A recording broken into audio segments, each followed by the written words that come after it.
Welcome to Fantasy Basketball Weekly. I'm Amber Wilson, and joining me is senior fantasy writer Jamey Eisenberg. And Jamey, it's fantasy playoff time, and you want to be as hot as a fantasy owner as the Houston Rockets, because no team in the NBA is hotter than these guys right now, and they're getting it done without Yao. How is this even possible? It's amazing, Amber. It really is. You know, the way that the Rockets have been playing recently, you know, we know about Tracy McGrady. He's going to get you the points, the rebounds, the assists. He's doing it all without Yao Ming, a big catalyst for this 22-game winning streak. But he obviously is having some help, and he's getting it, you know, from some places that we wouldn't really expect. You know, Luis Scola is a rookie. He's really stepped up and assumed the power forward position. He had a double-double against the Lakers on Sunday to get them to 22 wins. Really just, you know, a big fantasy find if you picked him up in the middle of the season. He's really stepped up his game recently. And then when you look at Rafer Alston, the game he had against the Lakers was truly amazing. You know, 31 points, 8 three-pointers, both career highs. He's going to continue to put up the ball. You know, he had a really disappointing start to the season, but he's really picked it up of late, as well as the rest of the Rockets. Even guys like Shane Battier, Carl Landry, Chuck Hayes. You know, I think you get some value even from maybe Luther Head. So if you're looking for some help in your fantasy playoffs and Skola's still available, you want to grab him. If you need a guy to start, definitely start Rafer Alston. Okay, and you mentioned that win over the Lakers on Sunday. And the Lakers are a team that's about to understand the pain of missing one of their big names in Pau Gasol, who is out for how long, Jamey? We're hearing rumors of maybe even 2 weeks. Yeah, it could be as much as little as 3 games, as much as 2 weeks. You know, Gasol had a similar ankle sprain in Memphis, and he said it felt like a 2-week injury, comparing the two sprains, which kept him out 2 weeks when he was with Memphis. So we'll see how long Gasol's going to be out. You know, as we know, the Lakers in the Western Conference fighting for that playoff spot. You know, they went from the #1 spot down to #3.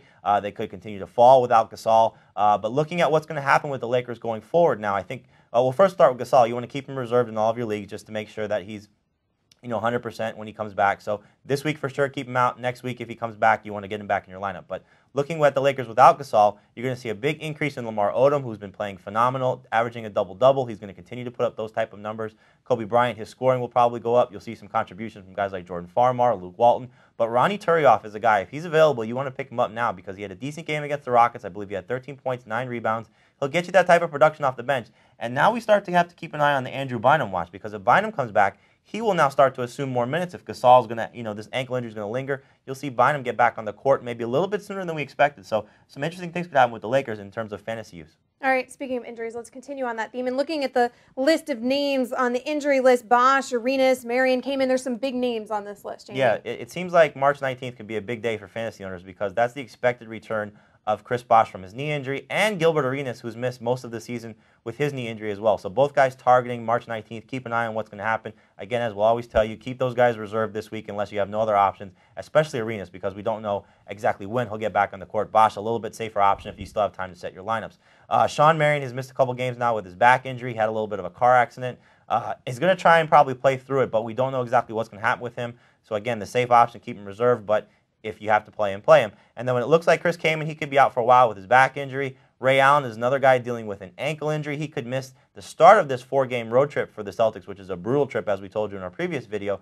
They have to play Dallas, Houston, San Antonio, and New Orleans. Starting with San Antonio on Monday, Allen could miss that game, could be back the rest of this trip. Looking at some other injuries, Udonis Haslem, he's dealing with an ankle injury, missed 16 of his last 21 games.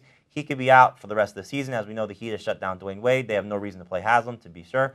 David West is dealing with an ankle injury. He's a guy that could miss some games because he's already had some problems already. Grant Hill dealing with a wrist injury. He could be out for a while. Al Thornton dealing with a leg injury. And then, you know, just some other guys that, as we know, continuing to miss some time. So you want to just keep an eye on the injury report before you set your lineups for this coming scoring period. Do you need to take a breath? I do. Calm That's down for a minute. Catch your breath. There. We don't like talking about injuries, but we do like talking about high-scoring games because that's great in fantasy play. And this Seattle-Denver game was incredible. 168 to 116. We'd love to see more games like that, Jamey. Yeah, we do. You know, the surprising thing is, though, outside of Marcus Camby's triple-double, there wasn't really a huge fantasy line. You know, Allen Iverson had his usual points. Carmelo Anthony, you know, J.R. Smith maybe had a little bit higher production, but he's been playing well. Chris Wilcox played well for Seattle. We would love to see these games going forward in the fantasy playoffs, in the NBA playoffs, because it'll be fun to watch. So hopefully Denver gets in somehow into the 8th spot. We know Golden State will put up a lot of points. You always want to start those guys. And another guy who's out there, maybe Michael Pietrus. He's really playing well recently. Could be a free agent in fantasy leagues.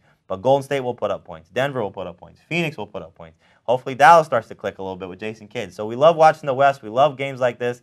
Seattle, not a team necessarily known for doing things like this, but it was a fun game to watch, unless, of course, you were playing against players who have those players in your fantasy leagues, then it doesn't necessarily help you as much. Of course. All right, Jamie, thanks for all of your analysis. That'll do it for us for now. Keep your mouse right here at CBSSports.com for everything you need to know in the world of sports. If you missed anything here today, stop, refresh, and rewatch. I'm Amber Wilson for Jamey Eisenberg. Have a great one.